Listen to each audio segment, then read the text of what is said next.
What do those five strangers really do to the girl? And why did they take her deep into the jungle with no chance for her to escape? Was it all a trap? We'll uncover everything in today's story, a story that begins at 7 o'clock in the morning. Emily, who worked at a small IT company, rushed to the bus stop like she did every morning. The city commute had become part of her routine. But today, something felt strangely quiet. Normally, 20 to 25 people waited at the stop. Today, only 3 or 4 stood there. Emily muttered under her breath, "Maybe everyone's running late. Never mind." Moments later, a bus pulled up. The number on it was different. 47A. Usually, her bus was 46B. Same route, Emily thought. Shrugging it off, she stepped inside. The atmosphere was odd. Only 5 passengers sat scattered inside. Their faces seemed unfamiliar, yet there was something unsettling about how still and silent they were. A woman with a white shawl draped around her shoulders sat at the front. A man in a black coat lingered at the very back. The others, a young man, an old man, and a bespectacled stranger, all kept their eyes fixed on Emily. A faint unease stirred in her chest, but she forced herself to stay calm. The driver started the engine. Slowly, the bus veered away from the main city streets and toward a deserted forest road. Emily instinctively pulled out her phone. No signal. Her heartbeat quickened. This wasn't a dream. This was real. From the back, one of the silent men leaned forward, a faint smile on his lips. "You were called here too." Emily's throat went dry. She turned, her voice shaking with anger and fear. "Called here? What are you talking about?" The man simply bowed his head slightly and said, "It's time." The bus rumbled deeper into the woods. The city's noise faded away, replaced only by the growl of the engine and the suffocating silence of the forest. Emily raised her voice at the driver. "Hey, this isn't my route. Where the hell are you taking me?" Without looking back, the driver muttered, "The route's the same, but today you'll see your true destination." Her grip tightened on the seat in front of her as panic clawed through her chest.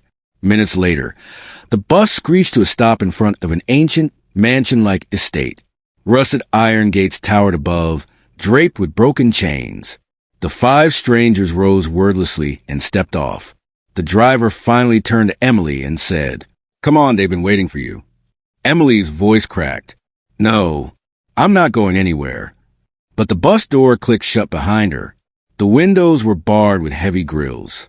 There was no escape. Her only choice was forward. When she stepped up to the gates, they creaked open by themselves, as if her arrival had already been anticipated.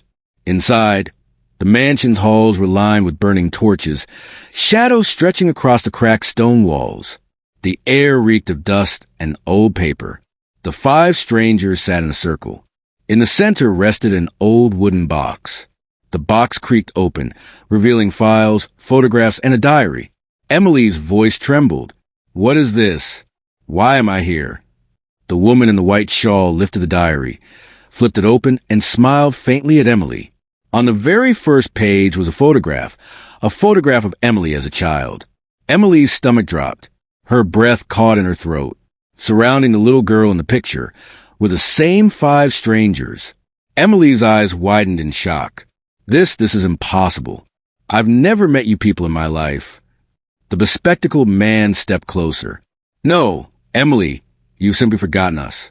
You erased part of your own memory." Emily screamed, "That's insane. I don't know any of you." But suddenly, a flicker of memory flashed across her mind. A room, a strange machine, and a child screaming. She clutched her head. "What the hell is happening to me?"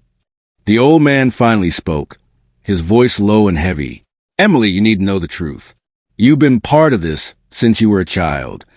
From the box, he pulled out a file. On its cover, in bold letters, Project Z47. Emily's head spun. The file was filled with medical reports, experimental sketches, and photographs. Each image showed the same little girl. The little girl was Emily. Emily dropped the file, her voice breaking into a scream. "No, this is fake. These photos are fake." The man with glasses sighed. "If it were fake, would you be having flashbacks?" You remember the machine, don't you? The one that erased part of your memory. Images ripped through Emily's mind. The machine, the men in white coats, the blinding lights, the screaming child strapped to the chair. Emily grabbed her head and cried out, "No, stop. I don't want to see this." The woman in the white shawl showed her another page from the diary. A note was scrawled there. "If the formula ever becomes a threat to the world, seal my memories. Let me forget." Below it was Emily's signature. Her knees weakened. Tears blurred her vision. Why would I ever sign something like this? The old man's voice trembled as he answered. "Because you were the leader. You knew the formula could destroy everything if it fell into the wrong hands. You sacrificed your memories to save the world." Emily shook her head violently. "No, I just wanted a normal life. My job, my home, it was all I wanted." For the first time, the driver spoke from behind. "That life was given to you. A mask, but the time has come. Only you could open the gate." Emily's voice rose in panic. "What gate?" They led her down into the basement. Old stairs creaked under their weight as dust rained from the ceiling. At the bottom stood a massive rusted gate, sealed for decades. The woman whispered, "Only you can open this." Emily backed away. "No, I'm not touching it." But as soon as her trembling hand brushed the gate, it groaned open. Inside was a vast hall. At the center stood a machine, ancient, towering, covered in wires and glass tubes filled with glowing liquid. The machine still hummed faintly, alive. The moment Emily saw it, her body shook with memories, her childhood, the experiments, her own voice screaming in pain. She collapsed to her knees, whispering, "I don't want this. I don't want any of this. I just want to go home." The 5 strangers spoke in unison. "Emily, without you, we're finished. The formula lives inside you." Tears streamed down her face. "No, you don't care about me. You just want the formula." The old man's voice broke the silence. "No, Emily, you are the formula." Her eyes widened. The words rang in her ears. As she touched the machine, lights flickered to life. The hall shook violently. The machine's core connected directly to her mind, flooding her with codes, equations, fragment of knowledge beyond comprehension. The bespectacled man whispered in awe, "Yes, it's all coming back. Just a little more." Emily's face twisted with rage. "You don't care about saving the world. You care about power." Her voice turned cold. "Maybe the real danger is all of you."